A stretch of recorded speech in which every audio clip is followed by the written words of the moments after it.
what she will present, we will use it for our own benefit as we go forward. Lead on, O King Eternal. We ask these mercies and more in the name of our Lord and Savior Jesus Christ. Amen. So we continue this afternoon.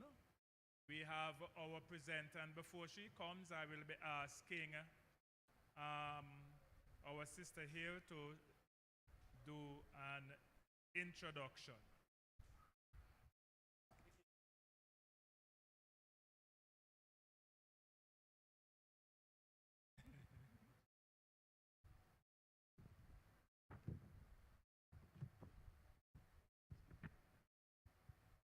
Good afternoon, brothers and sisters. It is indeed a pleasure to be here this afternoon, where we are looking forward to hearing a very interesting presentation about our health. And I'm sure that we are all curious about what she has to say, right? Yes, we want to know, health is important for us in our development. Okay, let me give you an introduction of Miss Javaine. Let me tell you this. I saw this pretty name, and I said, I don't want to spoil it up, So you know what I did? I went over to her and I asked her, could you pronounce your name? And she's Javaine, okay? A little French name, all right? Miss Javaine Johnson is a 2019 graduate of the University of the West Indies with a bachelor's degree in physical therapy. Since then, she has been practicing as a registered physical therapist at the UHWI. She has a keen interest in overall health and wellness, exercise and health promotion, and has recently completed her certification as an integrative health coach at the Institute of Integrative Nutrition. She believes that self-empowerment and self-awareness are critical to optimizing one's health and seeks to spread this ripple effect wherever she goes. Ms. Johnson currently serves as the lead coordinator of the Praise and Worship Department at the Word Transformation Ministries, as well as the UHWI Wellness and Exercise Committee. She is a team player, motivator, and a passionate leader, devoted to making an impact in the health arena as a movement and health specialist. Brothers and sisters, help me to welcome Miss Javaine Johnson.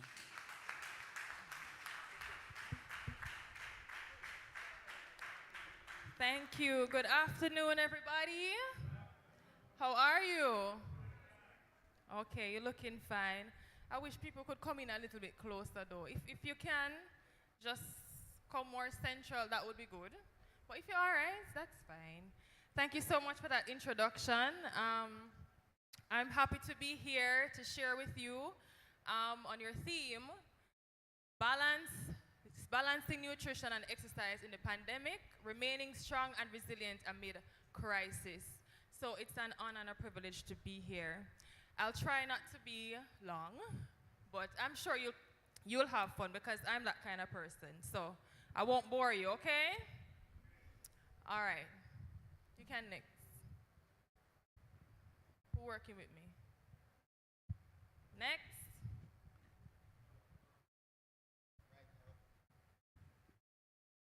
All right, so just to kind of let you know a little bit about me. You heard a little bit a while ago, but I just wanted to highlight as well some fun facts about myself.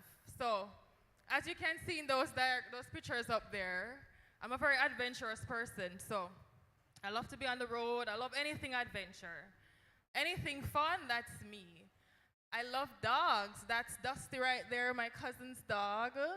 And I'm a pineapple lover. As you can see me there in the People's Supermarket posing with the pineapple that I didn't buy. But yes, I have two beautiful nieces. They're here with me. I don't know where they are now, but yes. And I'm terrified of heights. Is there anybody like that? Oh my gosh. Yes, I'm terrified of heights, but I'm praying to God to help me with that. Yes. Next. All right. So in my introduction, you heard that I am a registered physical therapist and most recently a health coach. I'm sure many of you may not be aware or familiar with that term, but just to kind of enlighten you, a health coach or health coaches are a guide and supportive mentor who empowers clients to take responsibility for their health and achievement of their personal wellness goals.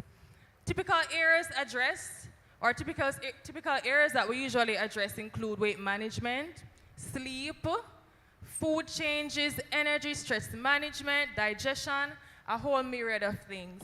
And it's all for the sake of making behavioral changes. And this health coaching regime is becoming quite popular across the world. So pretty soon you'll be hearing much more about it. So I'm an advocate for change. Next.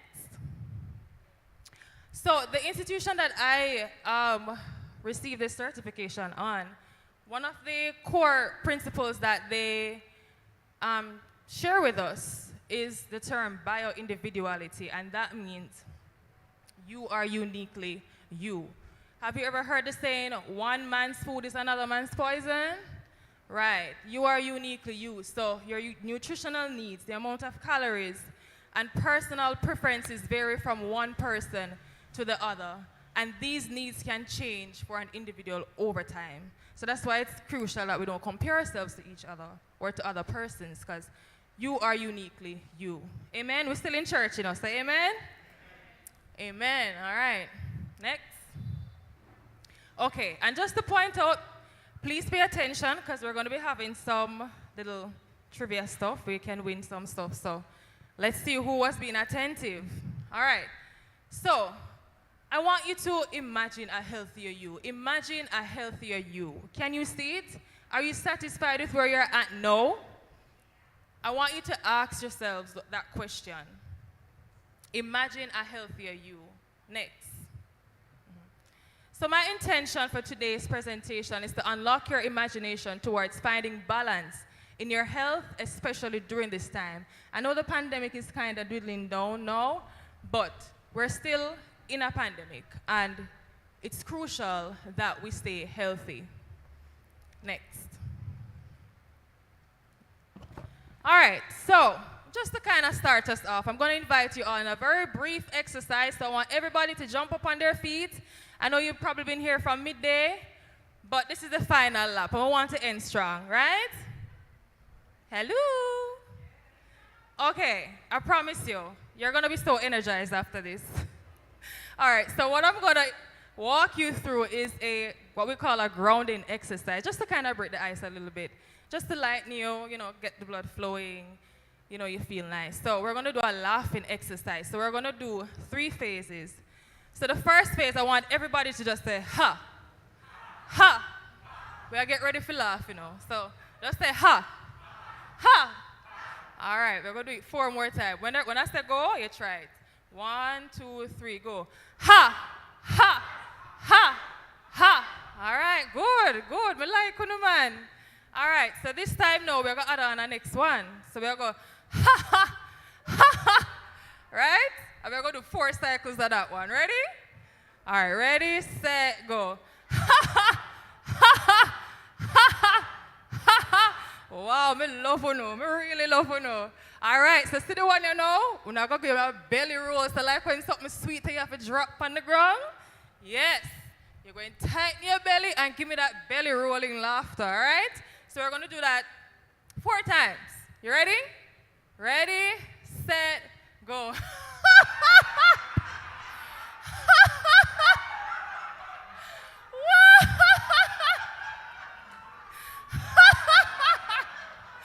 All right, awesome. How do you feel? Clap yourselves. That was awesome.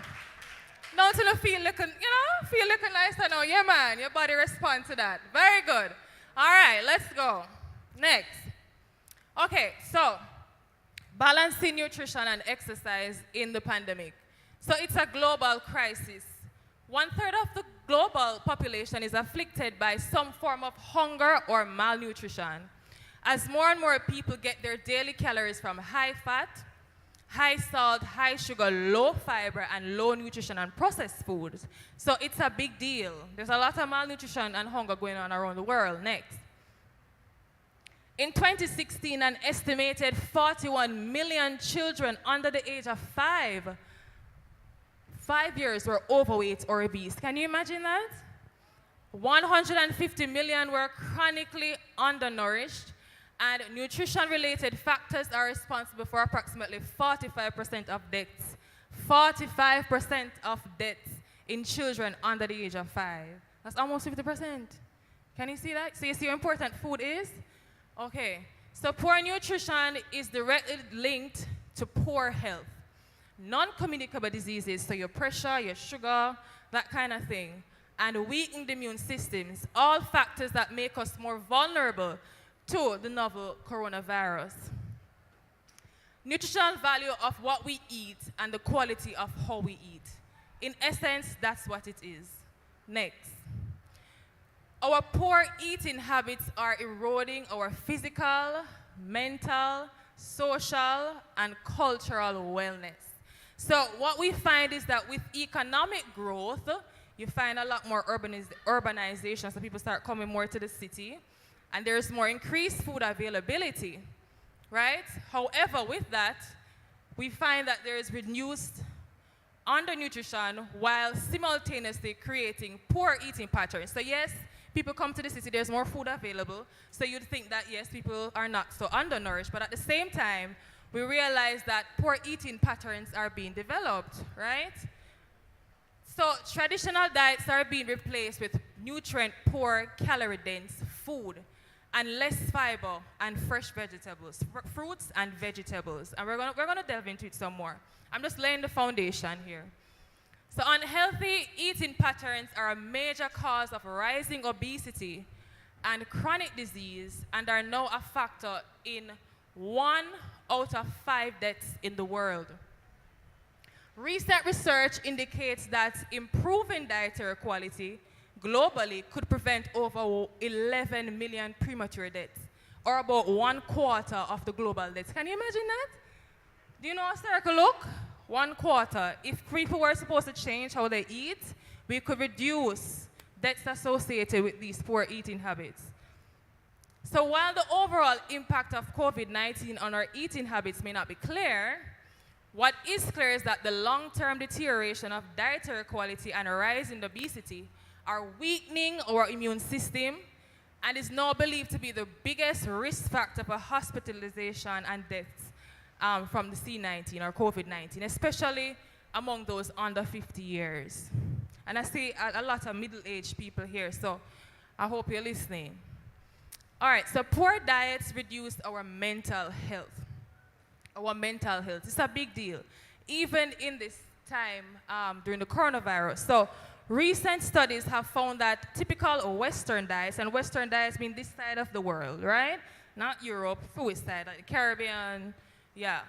So recent studies have found that typical Western diets are associated with higher risks of depression and anxiety in adults compared with those who eat the more traditional diets, like the Mediterranean diets, like those persons in Europe or so, right? Japanese diets. And these diets are usually higher in fresh produce and unprocessed grains. You find that they eat more fish or seafood, lower diets with meats, dairy, and sugar. So you see the relationship here? Come on, man, talk to me. Yeah, man. Yes, right. So highly processed, refined, and sugary foods can impair brain function and promote inflammation, right? It also can affect the organisms in your gut that help you to digest food, right? So it's a whole lot of effects poor diet can have. It can affect how you sleep, how you feel, how you behave. So your food is not just you just filling up your belly to feel full. What you're eating is affecting your entire being, okay? All right, so moving into the next part. Food as new nourishment for your body, mind, and spirit. Everybody say body, mind, and spirit.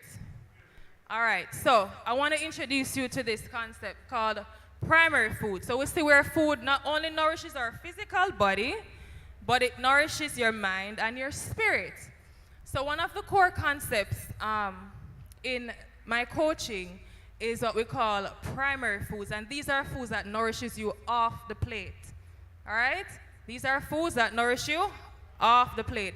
And if you look at this wheel, I call it a pie with the different slices, right? So just imagine a big, nice pie up there, right? With the different slices. So each slice are different elements of life that affect our being, okay? So for example, spirituality, your finances, your career, your relationships. We know that relationships are a big deal with how we cope, right?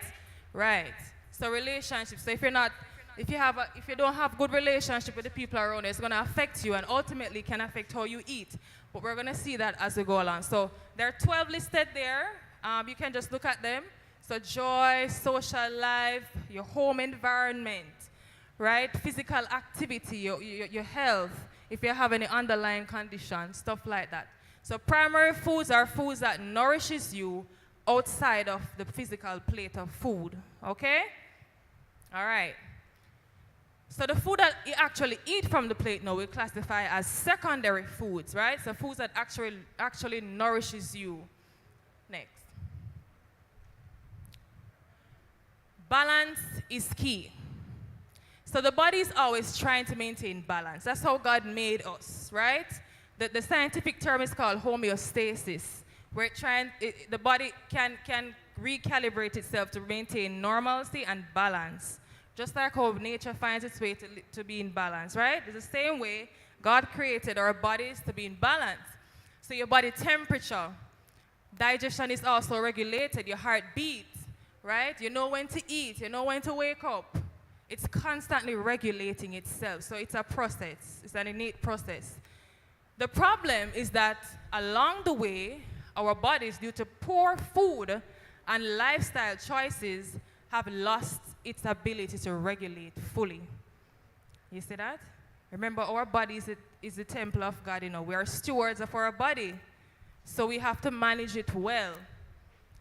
So, over time, the body has lost its ability to regulate itself fully, and this is true with blood sugar. So that's one of the issues the body might face in regulating your blood sugar when you have poor eating habits. So we're going to look at that.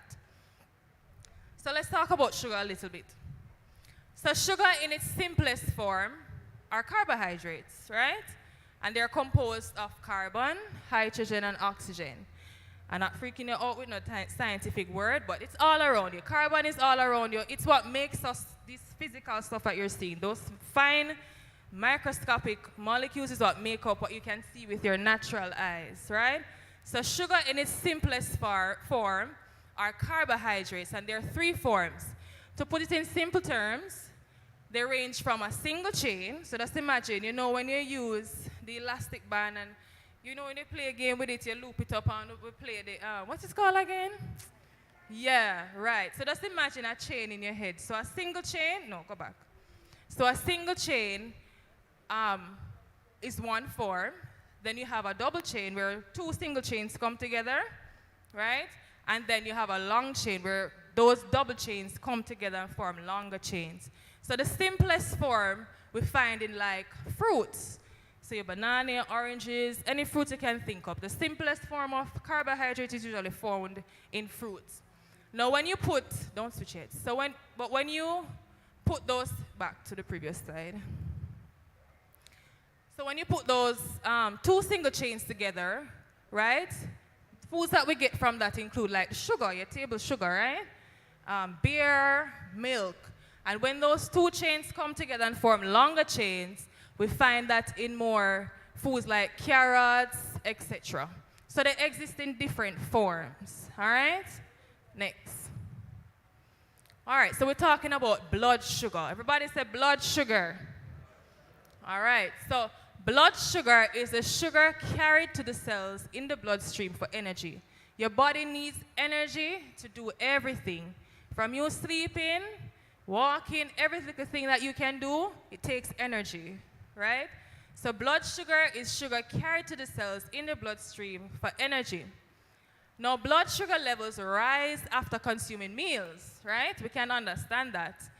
With carbohydrates especially, or those foods full of sugars. So when you eat, your blood sugar level spikes. And it's going to spike even more when you eat foods rich in sugar, right? So not finished. So blood sugar levels rise during times of stress.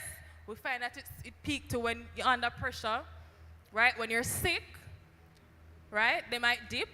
Or during times of rest, it might also dip. Following exercise, it might dip. And when meals are skipped. So it fluctuates depending on what you're doing, right? So once in the bloodstream, glucose can either be used immediately. So the body can say, all right, me need to get up to go to the bathroom, and use up this quick. Or if it's just there floating around, it say, all right, you don't have anything to do. Me go store it in a liver a little bit to when me actually need you, right? So excess glucose is stored in your body as fat, all right? Okay, next. But don't be too hard on yourself, because this is coming down from our ancestor days. That sugar crave that we have is something innate, so to speak. So we are programmed to seek out sugar. Am I lying? We just always want something sweet, right? So we're programmed to seek out sugar. And this is because back in the days when they used to have famine, they realized that the diets of our ancestors are rich in sugar-based food, right? Because they needed the body to store the extra fat so that they wouldn't die, etc., right? So sweet flavors tell us that something is safe to eat. So we realize when we crave sweet stuff, it's like our body saying, yes, it's fine. However, when we get bitters now, right, it's like the body is saying, no, it's poison. But it's not true. So excess sugar can be stored as fat for times when food is scarce. So that's what we saw happening back in the days. Storing sugar as fat is an evolutionary survival mechanism, right? So it's nothing to blame yourself about. It's something that's passed down, so to speak. However, you have a choice. You have a choice. Amen? All right, next. So what are some of the effects of excessive sugar?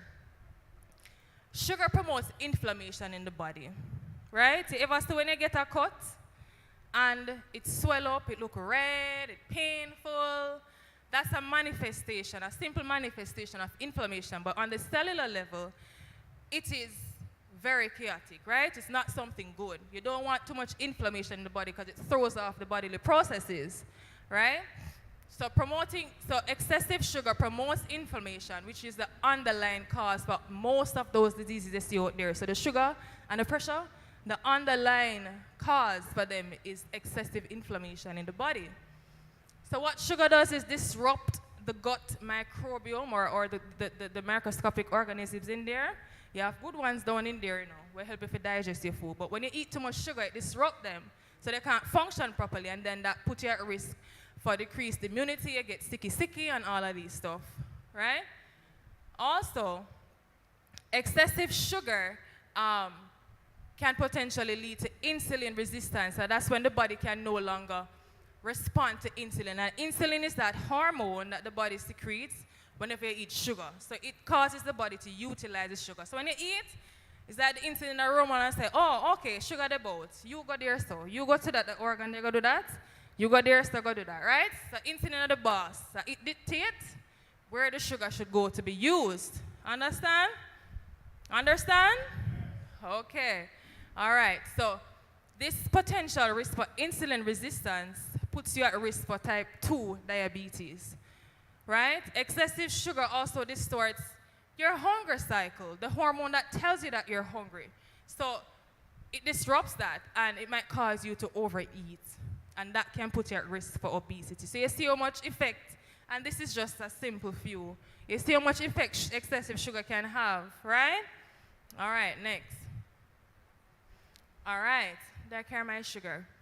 Okay, so how much sugar are you consuming? It is estimated that annually, the average person might consume, who can guess how much pound of sugar you probably consume for the whole year? Who said 50? What's the 50 pounds for 365 days? Who can guess? One more guess.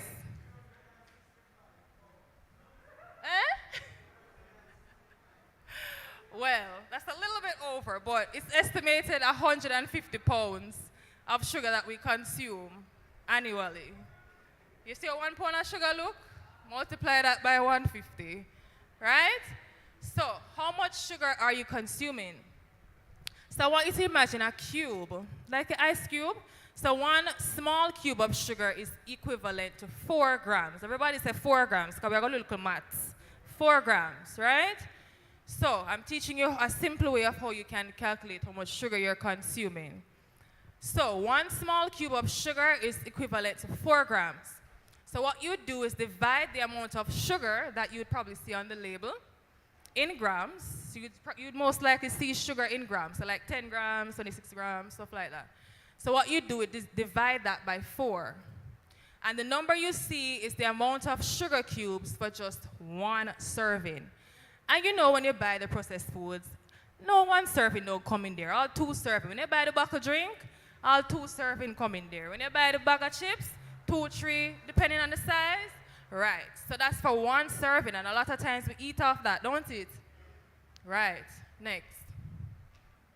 So for example, a bottle of Pepsi, that's what? 7 cubes of sugar. So that 1 bottle of Pepsi is equivalent to about 7 cubes of sugar. Just imagine your ice cube at home, 7 of that sugar dissolved in water. Cran water. I mean, I fell to this one. It's cran water. It's not sweet. You know, it's not carbonated. It's even more sugary than the Pepsi. Some of them. But in this one, 4 grams, 4 cubes of sugar. It's probably, but remember, this is for 1 serving, you know. Remember, this is for 1 serving, so not the whole bottle there equivalent to that. So you can get 2 serving out of the cran water, you can get 2 serving out of the Pepsi, right? As opposed to a banana, which is equivalent to about 4 cubes of sugar. But I'm going to share this with you. So the thing is, remember, most foods are comprised of glucose or sugar. It's the simplest form of carbohydrate, right? But the thing is, when you eat fruits, even though it has in sugar, it comes in a package. So you get fiber from it, you get vitamins, you get minerals, you get a whole package, right? So even though there might be sugar in there, the fiber that's in there can help to reduce that spike you would get when you just eat the sugar-rich food, right? And that can help to promote good bowel movement and good gut health, right? All right, next. So here are 5 ways or 5 suggestions on how to substitute sugary foods, especially for the kids. Kids, we love to load up, we pick them with the sweetie man. Them get, because them young, we don't say them are play it out and all of these things. But here are 5 ways. So swap out. Oh, that cut off. All right, so you try and swap out the sugar, whatever item it is. Try and look for food items that have less than 10 grams or under 10 grams of sugar. Focus on whole grains and fruits and vegetables, so like oats, right? Replace sugary sports drinks, soda, and juices with naturally sweetened water. You can skip the ice cream and serve, for example, icy fruits, because it probably gives that same feel from the ice cream, right? Because it's frozen. You have in the center there what is called a sorbet. There are dozens of recipes out there, simple ones that you can try. So try to switch out those sugary food to more whole foods that also has the sugar, but it also has added nutritive value. So like the fiber and the minerals and the vitamins, right? Be creative, just like you see there, because you know kids might be picky. So be creative, form out a face of something in the food, or find some creative way to kind of excite them, because it is good for them. Help them to understand and appreciate the benefit of whole foods from a young age. Next. All right. So we're going to look briefly at what we call macronutrients, and these are the big nutrients, right? For example, the carbohydrates. As I mentioned before, all carbohydrates are not created equal. The right carbohydrates in our diet give us usable energy, facilitate healthy digestion, and help to support a healthy weight. However, too many refined carbohydrates increase our risk for chronic inflammation and those chronic diseases as mentioned there. Next, please. So, how do we choose? How do we know which carbs to choose? So, we can see here from some of the fun facts about carbs. So, complex carbohydrates, to the top right there, complex carbohydrates contain fiber, which supports the gut health, and this helps to manage weight and reduce cholesterol. Depending on your body's needs, any unused glucose is stored in the liver or converted to fat. The majority of carbohydrates in nutritious diet come from whole foods. Carbs are a good source of energy, okay? But we have to be aware of the form in which it comes. So here are some types of carbohydrates. Any of those look familiar to you? Don't know if I can see properly. All right, so we have simple carbohydrates and we have complex carbohydrates. Yes, we're doing a refresher. So the simple carbohydrates are the ones made up of like the single chain. Remember I talked about earlier the single or the double chain? Right, so your table sugar, fruits, drinks, bottled drinks, ice cream, because milk, donuts, right? However, complex carbohydrates can include some of your vegetables, sweet potato. Anybody love sweet potato? Yeah, sweet potato is a good source of complex carbohydrates. Some of your grains, etc. Next. All right, so I'm just gonna open up your understanding to why refined carbs are not good for our health. So, you're looking at a little circle. Let me just call it a little circle. So this is, in its simplest form, what a whole grain would look like. And this would be a source of carbohydrate, right? So on your, this would be your left. On your left would be a whole grain, right? This is the one we have in everything good for you. On the right would be refined grains. So like the processed foods, your chips, your donuts, all of those processed food, right? So with the whole grain, so on the outer layer you have what is called the bran, and this part contains the fiber, which helps to lower blood sugar, right? The fiber will help to normalize your bowel movement. It also contains certain B vitamins and minerals. A little below that is the part which contains most of the starchy components, right? With some proteins and a little bit of vitamins too. The innermost part is packed with more vitamins and healthy fats. But when you have a refined grain, what it does is deplete the part of it that has in the fiber that would help to lower the blood sugar, and so that is why you get that spike in your blood sugar, right? Next. Briefly, just to look at proteins. So proteins are considered the building blocks of life. Building blocks of life. In fact, our skin, our bones, muscles, hairs, nails, and cartilage are mainly made from proteins. Most of the enzymes in your body, these are chemicals that carries out the bodily functions. Most of the enzymes and hormones in your bodies are made up of proteins, so they're quite crucial. Our protein needs shift as we grow or as our activity levels change throughout the day or through our life cycle. And we can obtain protein from our diets, mostly from animal foods, and a lot of us know that, right? Next. So here are some examples of proteins. So proteins are classified as complete, which means they have all those components in there. They're called amino acids. And you have the incomplete, which means they don't have all of those components that would give you the maximal nutritive value. Okay, you mostly find the incomplete proteins in plant-based stuff. However, you'll find that persons who do eat plant-based, if they eat a variety of stuff or a variety of plant-based meals, they'll still get the required recommendation, right? Right, so complete proteins usually include like anything that comes from animals, really. So eggs, meat, those kind of stuffs. Next. And finally, for this segment, fats. Fats, fats, fats. Who in here think fat bad for your diet? It's good or bad? Me hear somebody say bad, all right. Okay, all right, let us see. So fats are necessary for a variety of functions, including proper absorption of some of your fat-soluble vitamins. They support brain development, and they provide cushioning and insulation for your organs. So when you bounce up on something, you know, just break. You understand?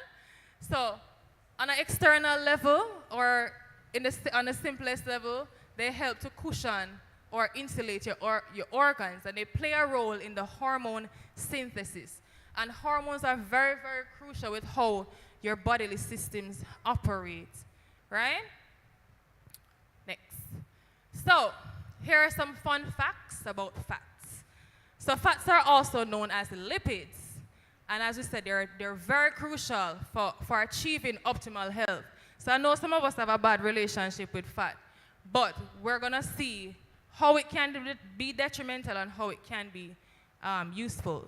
So fats should not be avoided. Fats help our food to taste better. It helps it to taste good, don't it?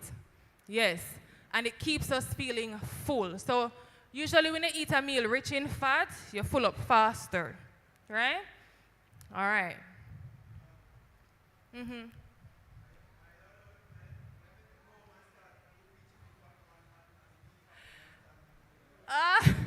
But the thing is, we're going to say that sometimes we have to, the skin that comes on the chicken, we don't usually recommend that. But, we're going to see, there are different sources of fat. So, yeah, go. Right, so here are some types of fat, or simplest form, fatty acid. So there are 4 main types of fat, all right? 4 main types. So you have saturated fats, you have trans fats, you have monounsaturated fats, and polyunsaturated fats. All right? Don't be too caught up in the big words, but I just want you to understand for at least some of the sources that you can get some of these fats from. All right? So for your saturated fats, these are usually found in your animals, right?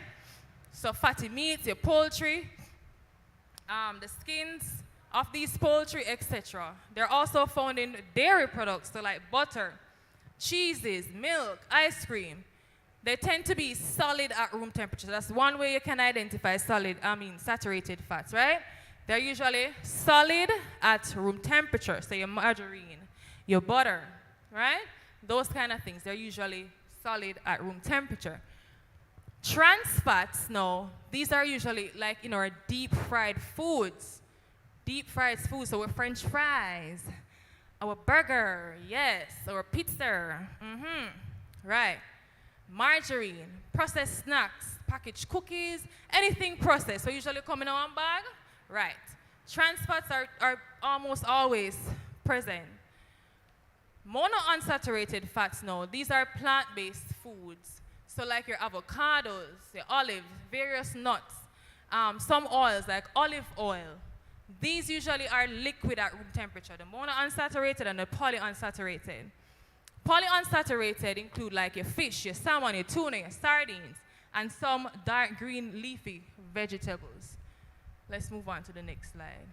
So here are some facts on fat. I almost twisted my tongue. Facts on fat. All right. So this is something you can take a mental picture of to help to guide you in the choices that you will make. So these are some of the fats that you should love, or fats that it's safe to eat, or they have good or adequate nutritive value. So your unsaturated fats. So these are the ones that are usually liquid at room temperatures. Right, so these are the fats that are more beneficial to you. So these include the poly and the monounsaturated fat, like I mentioned before. So your fish, your avocados, your tuna, your dark green leafy vegetables, right? But one thing to note as well, you have what is called omega-3 and omega-6 found in some of your polyunsaturated fats. The omega-3, you can find it in a lot of nuts, right? And those help to support heart health, reduce the risk of cancer, stuff like that.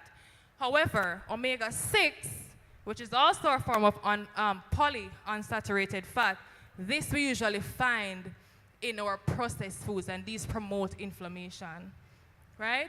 You want to limit your saturated fats, so your margarine, your heavy cream, your dense dairy stuff, you want to limit that. Yes, you can have some, but limit it because they have the potential of promoting inflammation in the body, right? And putting you at risk for developing some of these chronic illnesses. So it increases your risk of cardiovascular diseases, and it increases your risk of high cholesterol levels, right? When your cholesterol high, check if you have consumed too much of them something, right? Now, these are the stuff that you want to try and avoid as best as possible. So the artificial trans fat or hydrogenated oils found in these foods. So donuts, your cakes, your French fries, stuff like those. What you can do is look at the label. Sometimes, even if you see hydrogenated, that means trans fat is in there. You want to avoid that. Because what that does, over time, it builds up what we call plaque in your little arteries in your body, and that can put you at risk for getting strokes, for getting heart attacks, stuff like those. So, especially my elderly folks, you want to stay away from stuff like these. All right, and on a microscopic level now, micronutrients, and these are just really your vitamins. So you have fat-soluble vitamins, which basically means they just need to be in the presence of fat so that they can be properly absorbed in your body, right? And water-soluble vitamins, which means that they need the presence of water to be absorbed in the body. So an example of the fat-soluble vitamins are like vitamins A, D, E, and K. We're going to look at them shortly, right? And examples of your water-soluble vitamins include your B vitamins and your vitamin C. Next. So we're going to look at some examples now. Next. All right. So these are your fat-soluble vitamins. And these need to be in the presence of fat so that they can be properly absorbed and used by the body. So for example, your broccoli, right? So these foods, or this classification of fat-soluble vitamins, vitamin A, they help to promote your vision, your bone health, your immunity. Vitamin D includes your eggs, right, or salmon, and these help to strengthen your bones, calcium absorption, and also improves the immunity. E, vitamin E includes like your avocados, your almonds, and vitamin K also may be in your broccoli, and these help to promote bone health and the clotting factors in your body so that when you get a cut, you don't bleed out to death. Right, the body regulates itself, and these vitamins help to ensure that they function how they are to function, right? And as I mentioned next, for the water-soluble vitamins, there are a myriad of them. I won't call out the big names for you, but the biggest one is the vitamin C, all right?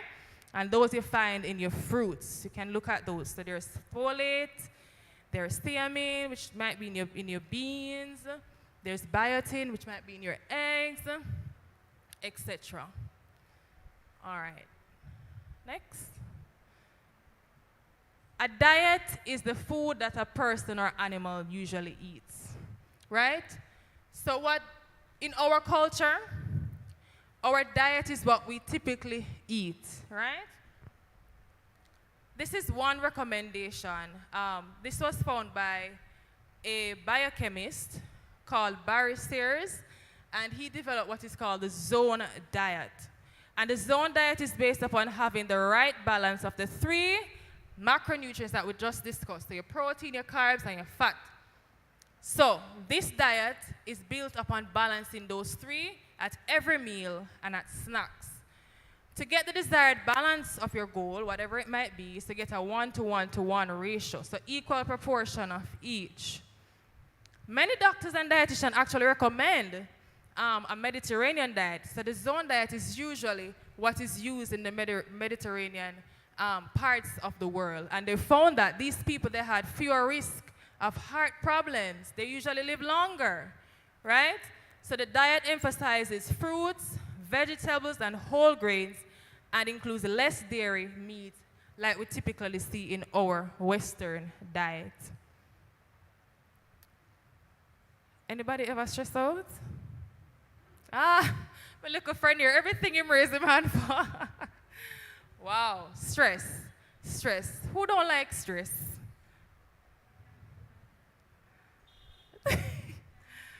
Yes, it can be good and can be bad. So stress is actually good. It can be good. It was meant to be good. But it's when it's out of balance, is when it causes problems.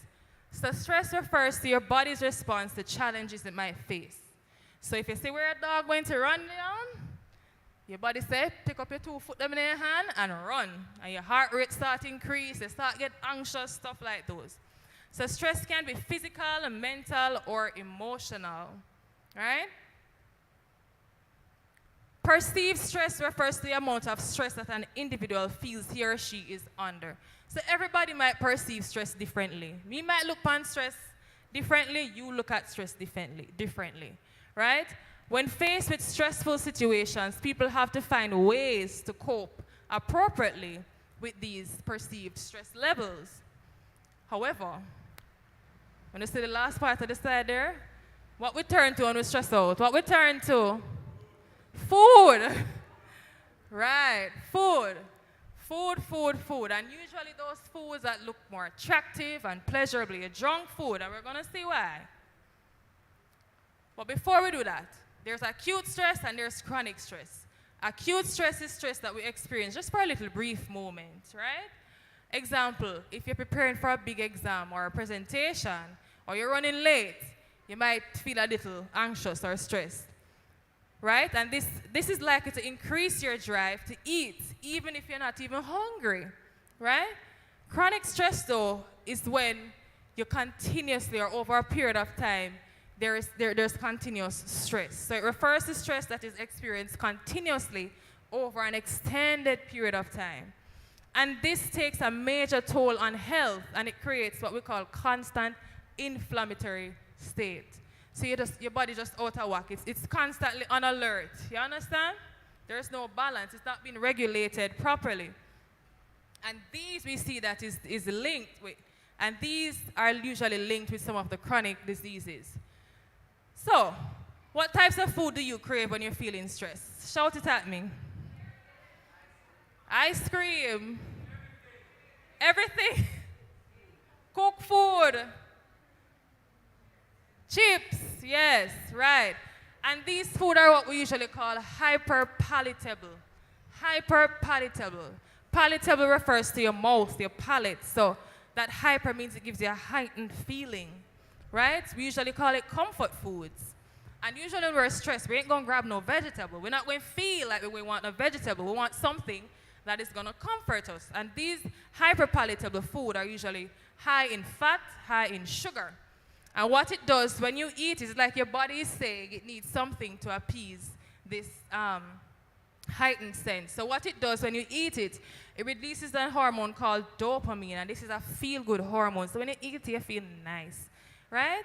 You feel nice. Don't feel guilty, no, but it's just being aware of it and learning how to deal with it properly, right? We all do, including me, right? So hyperpalatable foods are rich in fat, sugar, and it usually can lead to compulsive eating habits. So you just realize you're just under control. Once you feel certain way, you just grab it, and you're not even thinking about it, right? And these provide a quick source of energy, because that's what the body is saying, you know, when you're in a stress state. So what it does, it gives you a little boost that the body needs when it is stressed. This is in preparation. The body thinks this, that, okay, something is wrong. We need to address it. But we usually turn to food next. So here are some simple ways that we can manage stress. If you're, right. So, let's start with the top left-hand corner. Right. So delegate. If you know you're in leadership position or managerial position, try to delegate some of the responsibilities. Take off some of the weight off of your shoulder, right? We're not superhumans, we're not God. Try and journal or do a to-do list, a journaling, right? Sometimes all we need is just affection. Has anybody ever have that, like, you feel you're craving certain things like food, or you just feel stressed? If somebody just hug you, just feel a little better? Some people respond differently. Sometimes that happens to me. Sometimes I just need a little hug. So it's your body telling you something, but automatically we turn to food, and food isn't always the answer. You can try breathing exercises. Breathing helps to regulate your bodily systems. Try it out. You said anytime you feel stressed again, just 30 seconds. Just try one little deep breath and tell me if you don't feel a little better. And you might not even feel the craving anymore. And another big one is exercise. Next. All right, so we're going to have a little icebreaker. I just fed you some big food, so we're going to do a little thingy now. All right? So, next slide.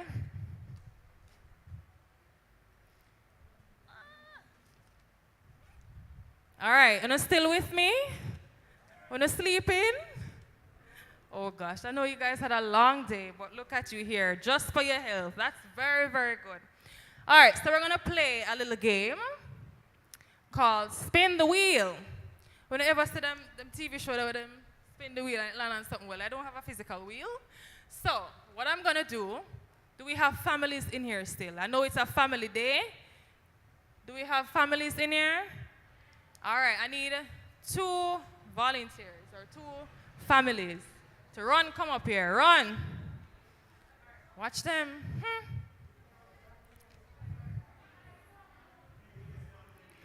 Let's go. Where are the families at?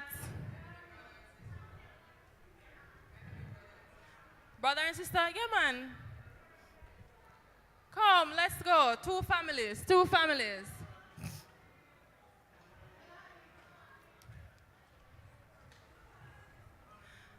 Mr. Technical Gentleman down the back, I will tell you when to switch the slide, okay? Don't switch it yet. Come, man.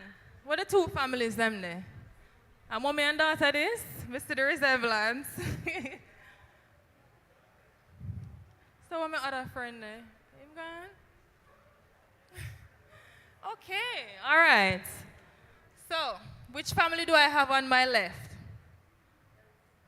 The Ellis family, and to my right, Francis. Oh gosh, one after the other. EF. So Ellis and Francis. All right, put your hands together for them. Boost them up, man. Yes.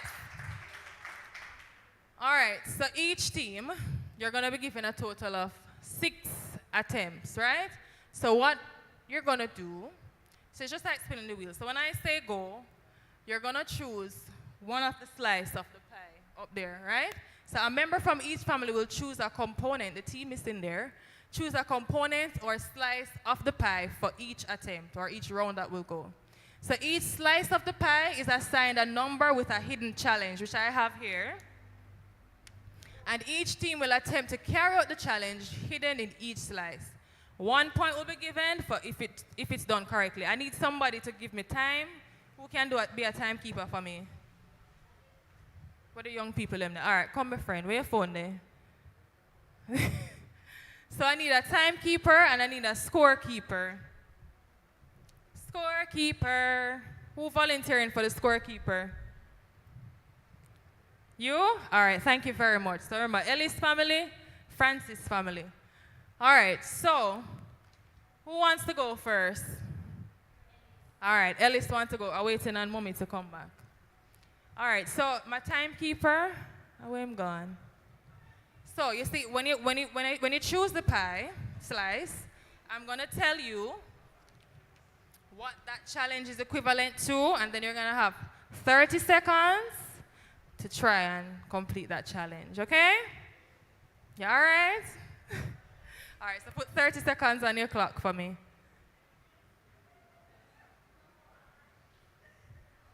All right, so you tell, hold on. So I want you to choose a slice now. Choose a slice. Spin the wheel. All right, sit here. All right, choose now. Wait, don't choose it. Huh? Education. I'll tell you when to start. Don't start as yet. 4. All right. So I'm going to explain to them first and in the time. So your challenge is to do 30 jumping jacks. Wait, don't start it. I want everybody to try and do it. Mama, if you can't do it so, you can't do it so. But I want everybody moving. All right? Okay, tell me when you're ready. Ready? All right, put on the 30 seconds. Ready, set, go. Ready? All right, 1, look out, 2, 3, 4, 5, 6. Look count with me now. 8, 9, 10, 11. Don't stop, 30, 13, 14, 15, 16, 17, 18, 19, 20, 10 more. 22, 23, 24, 25, 26, 27, woo, 28, 29, 30, woo! Wow, watch out! Fit like fiddle. Awesome, please write down them 1 point. Let me a pen. I left my pen. Whoops, all right, thanks. All right, awesome job. Let's see if the Francis family can match up. All right, we're gonna spin the wheel, hold on. All right, choose. Joy, so they chose Joy, which is number 11. All right, so Mr. What am I gonna call you now? My assistant down there, I want you to switch the slide for me. Wait, no, put it back, put it back. So what you're gonna do, so you're gonna see 2 pictures come up, right?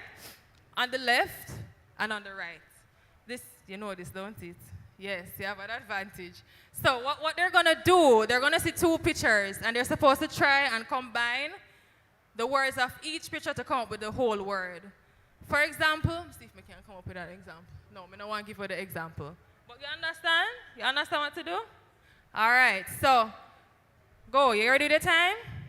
All right, go. Wait, don't start yet. Switch it. All right, go. You have 30 seconds to do it.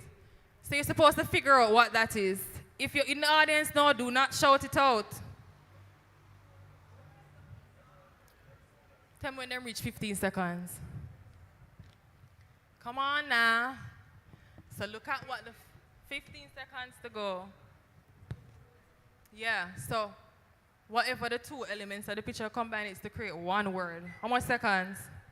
Come on, come on, come on. Can you see what it is? Time is up. All right. Oh, hold on, all right. What is the answer? What? Oh, God, I did close, not sweet. Pepper.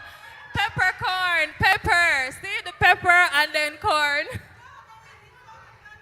Why you never say it? Why you never say it? Gosh, peppercorn. Honestly, the pepper, oh, it's kind of dark up there. But it's pepper and corn. All right, don't worry, don't worry, don't worry. So you understand now. We don't understand now. All right. Next team. Creativity. That's number 1. All right. Switch again for me, mister. You have your time ready? You ready? All right. Switch. Go. You have 30 seconds to try and figure it out. Do not say the answer if you know it. Oh. How much time do I have left? How much time? 15 seconds to... Got it right. Good job, good job. All right, you write that down? All right, next team. Go. Choose a slice. Relationships. That's 9. Okay, all right. You have your time ready? Ready? Go, start.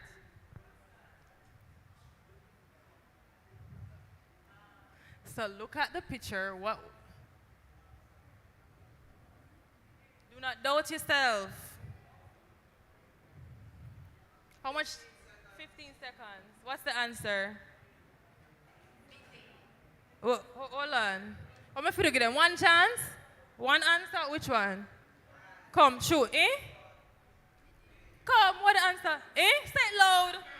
All right, she catch it just on the brink. Sunday. I want to say it more confidently. Sunday. Yes. Give them a clap. Good. All right. So we're going 2-2. Next side. Go. Choose a side. Choose a slice. Social life. That's 10. All right. So this is a question. What are the 2 types of protein that I mentioned earlier? 30 seconds. The 2 types of protein. Anybody in the audience know? Don't shout it out, but How much seconds them have leave? 15 seconds. 2 types of protein. Ah! Let me see if we can go now hint. One having everything, one don't having everything. All right, should I give it to them? What's the answer? Uh-oh, no. It's the 2 types of protein, complete and incomplete. All right, good try though. Okay, next turn. Go. Choose a slice. You can't see it? So, you have crate. Which one? Wait. Social life? Wait, no, somebody just chose social life. 10. No. Someone just chose social life? Yeah. Oh, yeah, look at that. Career. All right. Move forward to the, you ready with the time? Move forward to the 3rd picture. 1, no, back. Oh, no, the other one. Yeah. All right, ready, set, go. Shh. How much time? Come on, you guys can do this. Don't second guess. 15 seconds. Ooh.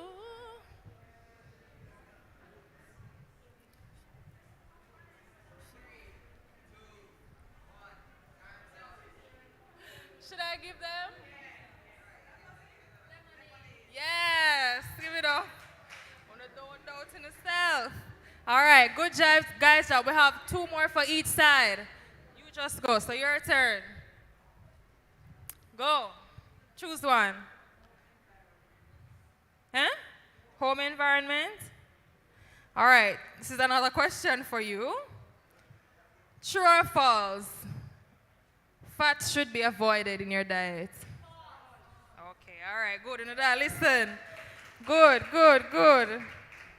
All right, we're winding down.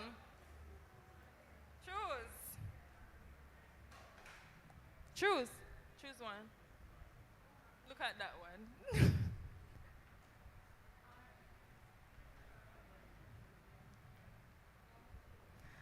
Home cooking. So you did choose relationships, don't you? Home cooking, all right. All right, give me a different picture. You ready with the time? Go. Come on, guys. You can do this. Okay. I don't know if I can see that properly, but it's, huh? No. Figure out the last part first. What's you seeing in the last part? What are you seeing in the last part? What's the first? So the last part of it is nuts. 3, 2, 1. Oh, she said peanuts. Eh? Grape nuts? No. What the answer? Them too bright. It's donuts. But I try to see if I can give you a hint. It's a dough. All right. I think this is the last one now. All right. Oh, your turn. All right, go. Choose one. Oh, you can next it so they can look at it. Next. Right. No, yeah.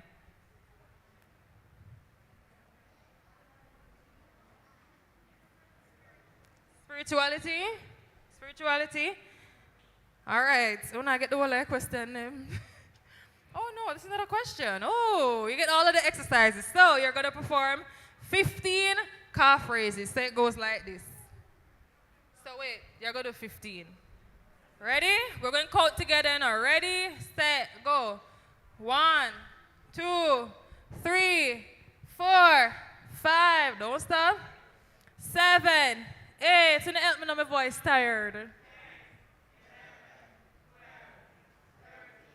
14, 15, 16. No, keep going. 45, 18, 19, 20. Sorry, keep it 10. 22, 23, 24, 25, 27, 28, keep going, 29, 30, 31, 32, 33, 34, 35, 36. Come on, 10 more. 45, 42, 43, 44. Wow, they're such champions. Good job. Oh, she's still going. All right, good. Okay. Winding down now. Go.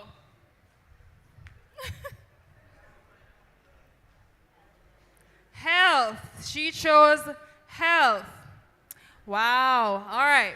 Give me something on the screen. I would have chosen all of them. Come on. You can do this. You start, right? Okay.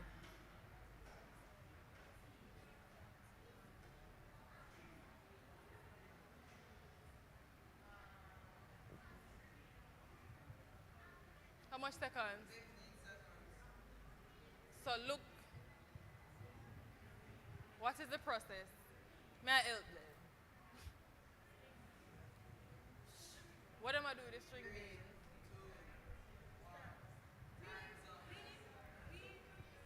Me forget them? I give them 30 more seconds to try. Which one? Give them more time? I'm sorry. Give them 30 more seconds to try. Look at the process that's going on to the left. Oh gosh. Look, remember the two of them have to combine to make one word. The two of them.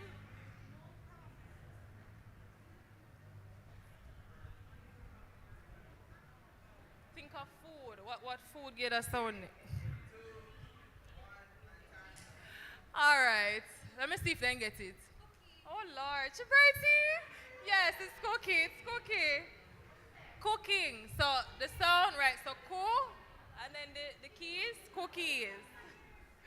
All right. I think everybody choose something. Did you choose home environment? All right. How much point? Where my storekeeper? Eh? 6-2. Oh Lord. All right. I think my picture is finished. Okay. Who just went? Them? All right, this is the last one now, I believe. Yes. I still have 2 years though. Somebody chose health a while ago. Finances? That's what? 2. Finances is 2. All right. Complete the phrase. One man's food. Okay, all right, good job. And last one. Did anybody choose physical activity? You chose creativity? Okay, so the last one is physical activity. All right, so true or false? Beans or legumes are examples of complex carbohydrates. Beans, say different beans, and your legumes, so like your string beans or your any beans, are examples of complex carbohydrates. True or false? Oh, you time them? All right, let me get the whole 15 seconds, think, and then tell me your answer. Yeah, if there are examples of complex carbohydrates. Remember the different types of carbohydrates. There are 2. What was the answer? No, man, you don't have to statement them here. Yes, true. Give them a round of applause. All right, I have something for you. Hold on.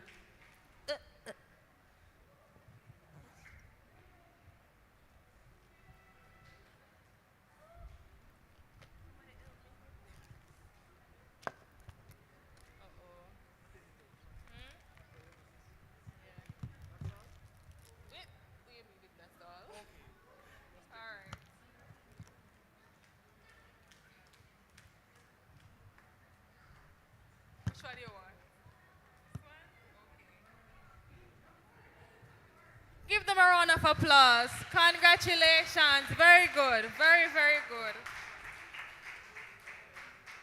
All right, so we're winding down now, so you can move on. All right, so move your body. According to WHO, exercise is a type of physical activity that involves planned, structured, and repetitive bodily movement done to maintain or improve one or more components of physical fitness. Physical activity is any bodily movement that is produced by the contraction of skeletal muscle and that substantially increases energy expenditure. So we're going to look a bit more on physical activity. So any bodily movement. Next. Next, please. Okay, so physical activity is an act of self-love and self-care. It's also bio-individual. Remember that term I used earlier? Right, so it's unique to you. Physical activity can be broken down into 4 components: balance, cardiovascular, mobility, and strength. We're talking about balancing, exercise, and nutrition. Isn't that the theme? Balancing, exercise, and nutrition in the pandemic. Next. So, balance is a form of physical activity, and this is described as movement that improves the body's stability, coordination, and ability to maintain equilibrium during daily activities. So you being able to even walk without tumbling over, right? That's having good balance. So the benefits of this, right, is to prevent falls and injuries. Next. Cardiovascular is another type or form of physical activity. And these movements get the blood and heart pumping and the lungs pumping, right? Or the lungs flowing. Activity that can be sustained for extended periods of time and those that cannot be sustained for extended periods of time. So those are different examples of cardiovascular activities, right? The benefits of doing these forms of physical activity: it increases the good cholesterol in your body, it increases blood circulation, it lowers blood sugar and inflammation, and it increases your stamina, right? Because you're able to perform longer. You're able to perform well over a longer period. Mobility or flexibility exercises are those that improves how the joint moves across the range. So, who can squat? You don't realize that when you get older, we realize like when you can't really squat or so. Right, so being able to do those bodily movements over a particular range and doing it fully, that's what describes flexibility. And the benefits of this is decreased muscle soreness. It prevents injuries, including muscle strain, right? So, easy for strain your muscles. So if you make a bad move, easily sprain or hurt like that, right? It also helps to improve relaxation and enhances the natural movement and posture of breathing. Now, there's some examples. That blue thing you're looking at is what they call a foam roll. A lot of athletes use it, but anybody can use it. It's almost like a massage thing. It helps to relax the muscles. Wherever might feel tense, right? Like what you see the lady using there. Next. Strength. These are movements that overloads the muscles and help them to grow stronger. So some functional training, what it does is performing exercises that simulate common movement patterns used in daily life. And when you do strengthening exercises, it decreases the risk of chronic diseases and obesity, increases bone density, muscle mass, and metabolism, as well as increased insulin sensitivity. Remember earlier we talked about insulin resistance? When after a while your body can't, the insulin, the body not really pick up, say, all right, we need to use up the sugar. Because the poor gland that secretes it get tired, right? So when you exercise, what it does, it increases the body's ability to recognize that there is sugar in the blood and utilize it where it needs to be used, right? And you see grandma or grandpa there in the middle, I do him strengthening exercises. Grandma sit down and she have her little weights, right? So there are different ways in which you can exercise. Next. Think about this. Even if you go to the gym for an hour every day, how do you spend the rest of the other waking hours? So if you go gym for 1 hour, what do you do with the other hours? How do you spend it? Do you spend it sitting down most of the time? Or are you moving up and down? You understand? So don't be perturbed when you hear a lot of people going to the gym.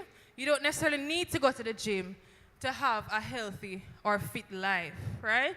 All it takes is physical activity. And we're going to see some examples. 1 cocoa fill up basket. And remember that saying? Right. So small movements, small movements throughout the day add up, and they can significantly impact how your body utilizes energy, right? So 1 cocoa fill up the basket. Next. So some of the benefits of exercise, just 7 hours of activity per week, not a day, no. 7 hours of activity per week, that's 1 hour a day. Decreases the risk of premature death by 40%. Studies show that both moderate and vigorous physical activity, even just a little short burst of 10 minutes, can greatly increase lifespan and quality of life. So you don't have to be thinking, oh God, and get all stressed out. I have to go do this, go gym and buy up all of these stuff. No, you can start small. Right where you are, you can start. And this diagram is just showing or depicting some of the benefits of exercise that we just went through. Next. Right, the insulin resistance, the gut health. Next. All right, so let's get moving. We're approaching the end now. Let's get moving. So your routine doesn't have to be all or nothing. Remove the pressure to get in a workout and simply just enjoy moving your body. Sometimes we get anxious when we hear the word exercise.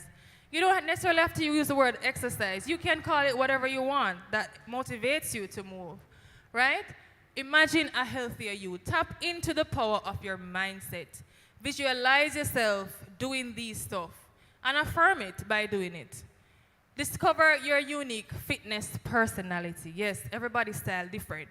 Some people might thrive doing workout in the mornings. Some might thrive in the evenings. Some prefer to work out with people. Some prefer solo. Some people prefer dancing. Different forms. So find out what's your fitness personality. And incorporate simple and doable activities throughout your day. Here are some examples that we're about to look at. So even as a family, right? We're here as a family today. So one of the exercises that you can do, or one thing that you can try, for example, if we don't have a little thing together, say, all right, we're going to have a little family challenge. For every time one commercial come on, we're going to try and do X amount of squats. You guys can determine that. It can be sit to stand, whatever exercise you guys choose to do. And you guys can keep a score and tally it up at the end of the week, say who did the most, right? And then reward each other. Make it fun, right? Wait, go back. Back? Right. So, for example, there's plank right there. That's the lady on her elbows, right? And so daddy and the kids dancing. The one with the lady on the wall, we call that wall sit. So what you can do, when you line up at the wall, see who can stay in the position for long, and who holds it the longest would get a certain point, right? And this will get the kids, you know, excited and get them involved. Next. Stretch more, walk more. Start your day with a 5 to 10 minute stretching. Even in your bed, as you open your eyes, yes, you pray. Thank the Lord for waking you.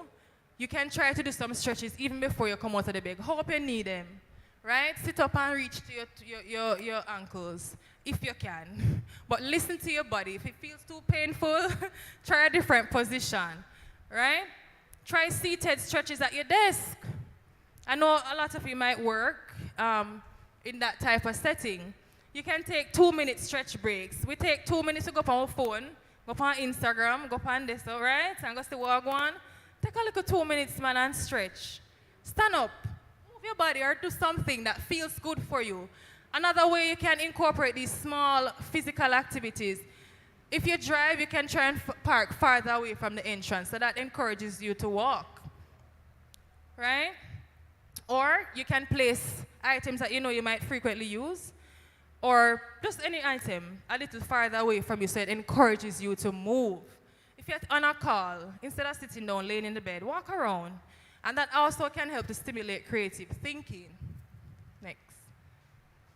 Okay, so just to bring, I rolled my, so just to bring everything into perspective. So what you're looking at is a plate, right?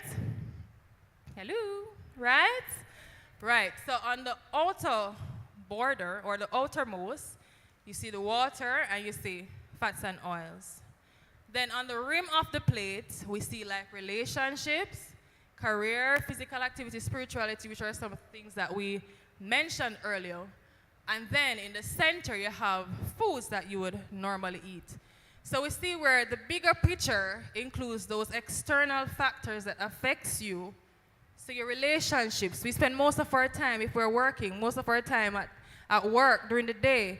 These are factors that can significantly impact our health, and this is why it's important to look into these areas of our lives. And these are areas that I coach my clients through, are areas that we look at or discuss, right? Spirituality, physical activity, those are the bigger picture, and those actually influence what you eat, like physically eat. All right? Next. Okay, so at this time, we're just gonna reflect. I mean, a lot was said, but I'm sure there's probably one or two things that resonated with you. So I just want you to let's take a minute, close your eyes, and I just want you to reflect on what was said today and just imagine for a minute, are you where you're at, you want to be, health-wise? If not, imagine where you want to be. See yourself getting up in the mornings, doing a little walk, or in the evening, see yourself trying to eat more fruits or vegetables at your work desk. See yourself being happy in your relationships with your children or your spouse or whoever it is. See yourself. It doesn't matter how old you are, it's for everyone. All right? And then I want you to turn to the person next to you and just tell them, what's one thing that really stood out for you today? Just turn to the person next to you and just, share with them. Or you can share with me if you're sitting by yourself. Or just shout it out. Right, just take 10 more seconds. Huh? Oh, okay. So that's something you're going to try and work on? Oh, okay, good, good. Awesome. See how that felt? Great. All right. Next, I think that's it. Those are my references. Next. Before I go, next. All right, before I go, I brought some other stuff, so I'm just going to give them away. So, we're going to have a little bonus. So, just going to ask 2 questions to give away this stuff. You ready? At the last lap, this, All right. So, it's whoever get it first. You have to stand up and answer. If you get it correct, I have something for you. This one is a maths question, so get out your calculator. All right.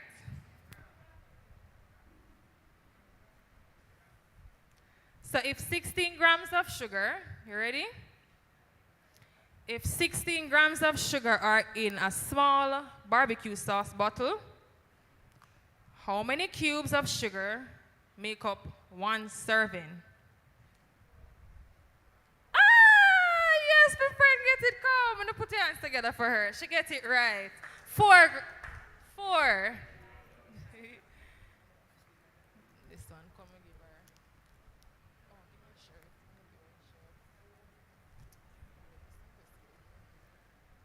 Come for your gift there.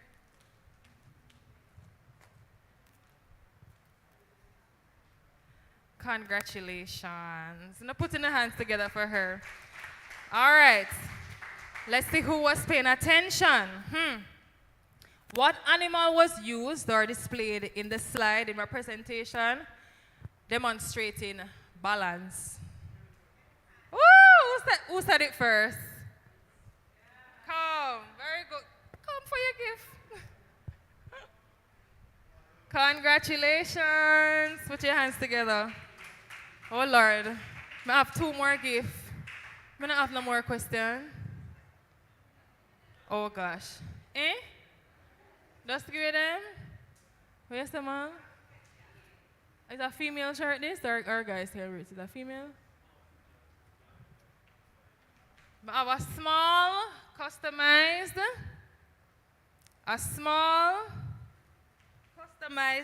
tee here for you, a shirt. Very cute. Ooh. For female. Who will run come up here first for it? Oh. She deserve it, don't it? She deserve it. There you go. Awesome. All right. Anybody? Just run comfy. Run. All right, awesome. Okay, you're welcome. So is there any question at this time? I guess I'm supposed to ask that. Yes? We have a mic for it?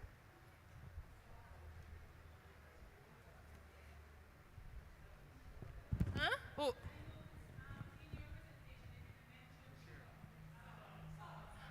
Oh. Mm-hmm.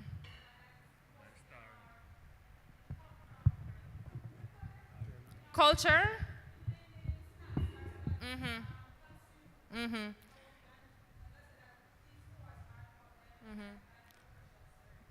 You know, well, I wanted to highlight sugar because studies are linked directly to sugar to show how it damages your cells and your arteries that can lead to hypertension and diabetes.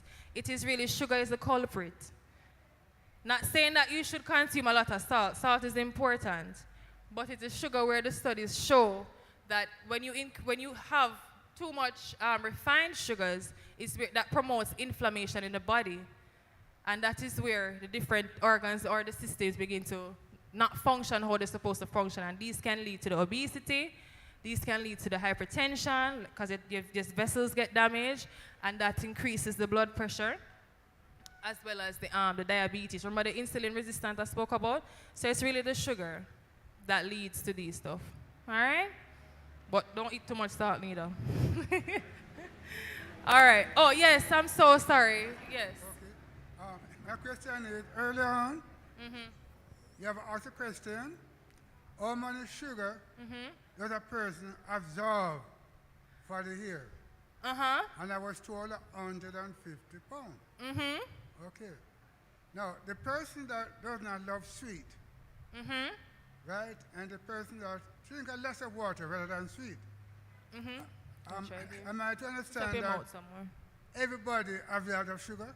Everybody what? Am I to understand that each person absorbs 150 pounds of sugar per year? Oh, if it's everybody, no man, remember I said on average, which means average. a generalization, right? Okay. Yeah, good, yeah man. Give up a step, give grandpa a good clap. Very good, very good, very good. He's making sure that he limits the type of sugars that he eats that can put him at risk for diseases. Very good. So he doesn't fall in that 150 pound on average. Very good. Yes.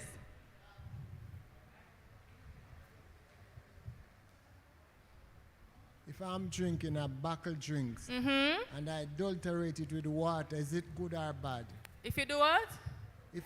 If I'm drinking a bottle drinks like the Pepsi and I adulterate it with the water, is it good or bad? It still doesn't change the amount of sugar in there. It doesn't change it. It doesn't change it. So, try and focus more on the natural juice here. Or if it is that you cannot do that and you have to buy your bottle drink, remember it's usually 2 servings come in there, right? So try not to drink off a 2 serving.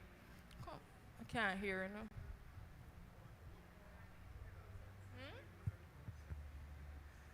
now. I hope you didn't cover it, but earlier on you were talking about like ripe bananas and so on. And of course, it's mango season now and so on. So what's your recommendation in terms of ripe banana? How many should we eat each time? And like how many a day or so on? And in terms of mangoes, because you know, we have a lot of appetite for these things. So what is the recommendation? Okay, so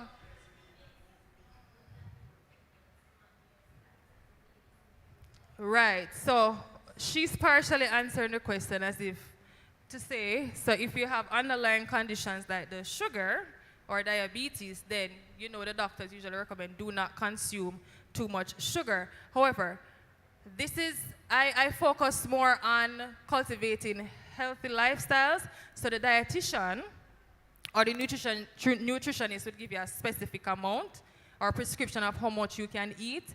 But usually 2 to 3 servings of fruit for the day is good. No. Slices? Serving. Oh, and what about how much would constitute a serving? Like how many mangoes? How many bananas? Okay, a serving, so if it's 4 grams, it's 4 grams of sugar. That's usually, right, that's in one banana. You see them, I prescribe it for you already. But that's the thing. The dietitian or the nutrition is the one that will give you a specific amount. But what I would encourage you to do is to listen to your body. Balance it out. You don't have to eat half a dozen of mangoes. So don't eat half a dozen of mango. Because remember, it's a simple form of carbohydrate rich in glucose, so that spike your sugar. Even though you're still getting the fiber and stuff, but moderation is key. All right? Okay. Next. Okay, why is it? Can you explain the process that happens when you're exercising, you find out you're eating less? What's the process? Eat less? Yeah, eat less for me. Eat less. You eat less after exercise? Find out me eat less. Alright. All right, let me hear what you're saying. Go All ahead. right. If me used to eat one plate of food during exercising, me find out feel easier. So me find out me consume less. After the exercise? Yeah, during exercise. Like I'm on exercise program now.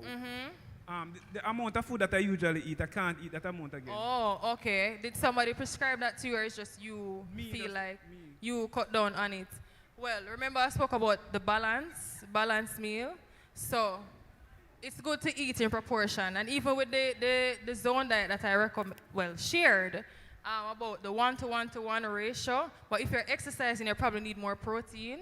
So you can substitute maybe another portion with proteins. But eating a big wok of food just spikes your sugar level. It spikes your sugar level. So it's important to balance it out with the different forms of carbohydrates. So your vegetables, right? Those are forms of carbohydrates too.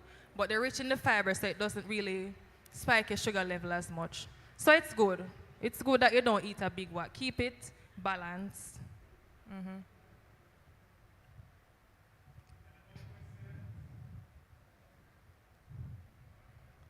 Oh.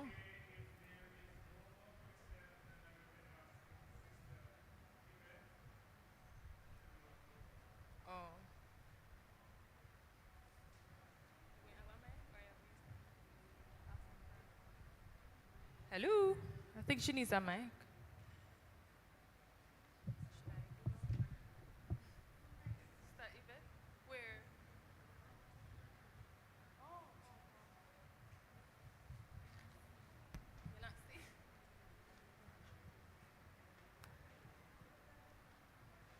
Miss Jovane, I hope I get that pronunciation correct. Johnson, on behalf of the administrators of the Health and Wellness Ministry of the Church of God Seventh Day and us here at Spanish Town, we just want to take this opportunity to express our gratitude for you coming here today to present to us. It was a wealth of information. I'm telling you, I really, and I know I can speak for the others, they'll have to take some time to go through and make sure that they make use of the information that was presented. I must also state that from the presentation, we realize that balance is the key. And in order for our bodies to function optimally and not to be filled with inflammation and all of that, we need to eat our fruits and vegetables. We also need to exercise. But please do remember that whatever we do, it must be done in moderation. Thank you, dear. It was fun and enjoyable. God bless You're you. welcome. And thank you so much for having me. Thank you. Oh, thank you. Thank you so much for having me. It was a pleasure being here. And thank you so much for being a very engaging audience. You know, you guys made it fun and worthwhile for me. So tap yourselves, man. You really participated. That's good. That's good. At the back, I will be at the back. There's some handouts there. I even brought some. We can take some photos. I brought some little placards thingy. So if you're interested in taking a little photo, you know, just to remember this day, you can. And if you want to talk to me some more, you can meet me around the back about what I do with my clients, etc. So thank you so much for having me. God bless you. I now hand over to the moderator, or? That's it?